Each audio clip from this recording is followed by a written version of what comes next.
Lecture du livre de Ellen G. White, intitulé Message choisi, volume 1. Chapitre 30. La loi et l'Évangile. Christ et la loi. En rejetant le Christ, les Juifs ont rejeté le fondement de leur foi. D'autre part, le monde chrétien qui aujourd'hui se réclame de la foi au Christ, tout en rejetant la loi de Dieu, commet une erreur semblable à celle de ces Juifs égarés. Ceux qui déclarent s'en tenir au Christ et placer en lui leur espoir, mais qui en même temps jettent le mépris sur la loi morale et sur les prophéties, ne se trouvent pas en meilleure posture que les Juifs incrédules. Ils ne peuvent inviter les pécheurs à la repentance d'une manière intelligente, incapables qu'ils sont d'expliquer de quoi il faut se repentir. Le pécheur qu'on exhorte à renoncer à ses péchés a le droit de demander « Qu'est-ce que le péché ?» Ceux qui respectent la loi de Dieu peuvent répondre « Le péché est la transgression de la loi ». Ceci est confirmé par la déclaration de Paul « Sans la loi, je n'aurais pas connu le péché ». Ceux-là seuls, qui se reconnaissent liés par les exigences de la loi morale, peuvent expliquer la nature de l'expiation. Le Christ est venu en qualité de médiateur entre Dieu et l'homme, pour réaliser l'union de celui-ci avec Dieu en l'amenant à obéir à sa loi. La loi est impuissante à pardonner aux transgresseurs. Jésus seul peut payer la dette du pécheur. Mais le pécheur repentant dont Jésus a payé la dette n'est pas autorisé à continuer de transgresser la loi de Dieu. Il doit désormais vivre en obéissant à la loi. Si la loi de Dieu n'avait pas existé avant la création de l'homme, Adam n'aurait pu pécher. Les principes de la loi n'ont pas été changés à la suite de la transgression d'Adam. Ils furent seulement formulés de manière à répondre aux besoins de l'homme déchu. Le Christ, en accord avec son Père, a institué le système des sacrifices. La mort qui aurait dû frapper immédiatement le coupable était transférée à la victime qui préfigurait la grande et parfaite offrande du Fils de Dieu. Les péchés du peuple étaient transférés en figure au sacrificateur officiant, médiateur en faveur du peuple. Il n'était pas donné au sacrificateur de s'offrir lui-même pour le péché, vu qu'il était pécheur lui aussi. Aussi, au lieu de subir lui-même la mort, il immolait un agneau sans défaut. La pénalité du péché était transférée à la bête innocente, qui devenait son substitut et préfigurait l'offrande parfaite de Jésus-Christ.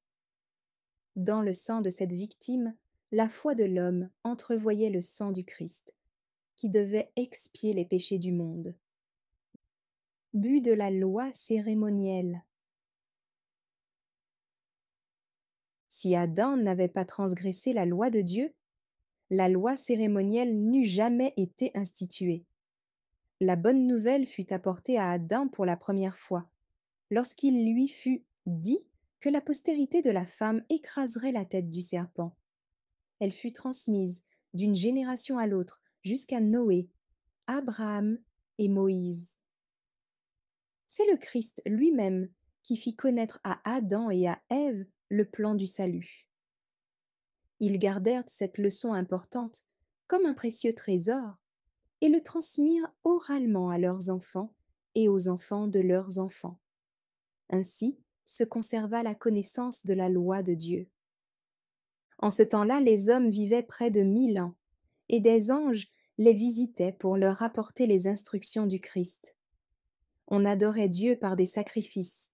Ceux qui craignaient Dieu confessaient leurs fautes devant lui et portaient leur regard en avant avec gratitude et une sainte confiance vers l'étoile du matin, qui guiderait vers le ciel les enfants d'Adam déchus, par la repentance envers Dieu et la foi au Seigneur et Sauveur Jésus-Christ. Ainsi l'Évangile était prêché à l'occasion de chaque sacrifice, et les œuvres des croyants ne cessaient de manifester leur foi au Sauveur attendu. Jésus dit aux Juifs: « Si vous croyez Moïse, vous me croiriez aussi, parce qu'il a écrit de moi. Mais si vous ne croyez pas à ses écrits, comment croirez-vous à mes paroles ?» Jean 5, versets 46, 47. Adam n'a pas réussi, par son exemple et ses préceptes, à endiguer le flot de malheur que sa transgression avait amené sur les hommes. L'incrédulité s'insinua dans les cœurs. Les enfants d'Adam offrent l'exemple de deux attitudes humaines différentes à l'égard des exigences divines. Abel sut voir le Christ figuré dans les sacrifices. Caïn ne croyait pas à la nécessité des sacrifices. Il ne voulut pas voir le Christ préfiguré dans l'agneau immolé.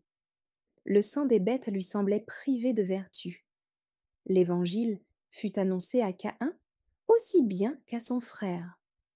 Ce fut pour lui une odeur de mort pour la mort, parce qu'il ne voulut pas reconnaître, dans le sang de l'agneau sacrifié, Jésus-Christ, seule possibilité de salut pour l'homme. Par sa vie et sa mort, le Sauveur a accompli toutes les prophéties qui l'annonçaient. Il est la réalité signifiée par tous les types et les ombres. Il observe la loi morale. Il l'a magnifiée en se soumettant à elle en tant que représentant de l'homme. Ceux qui, en Israël, se tournaient vers Dieu et acceptaient le Christ comme la réalité préfigurée par les sacrifices, discernaient la fin de ce qui devait être aboli. L'obscurité qui couvrait d'un voile le système juif était pour eux comme le voile qui cachait la gloire sur le visage de Moïse. La gloire, qui éclairait le visage de Moïse, était le reflet de la lumière que le Christ a apportée au monde pour le bien de l'humanité. Alors que Moïse se trouvait sur la montagne, en la présence de Dieu, le plan du salut, qui remontait à la chute d'Adam, lui fut révélé avec force. Il apprit alors que l'ange qui conduisait les enfants d'Israël dans leur voyage devrait un jour se manifester dans la chair. Le Fils chéri de Dieu, qui était un avec le Père, devait ramener à l'unité avec Dieu tous les hommes qui croiraient et se confieraient en lui. Moïse a compris la signification du système des sacrifices. Le Christ enseigna à Moïse le plan évangélique, et par le Christ, la gloire de l'Évangile brillait sur le visage de Moïse, à tel point que le peuple ne pouvait en soutenir le regard. Moïse ignorait la gloire qui illuminait son visage, et il se demandait pourquoi les enfants d'Israël fuyaient sa présence. Il les invita à s'approcher, mais ils n'osaient contempler ce visage glorifié. Quand Moïse apprit que le peuple ne pouvait regarder son visage, il se couvrit d'un voile.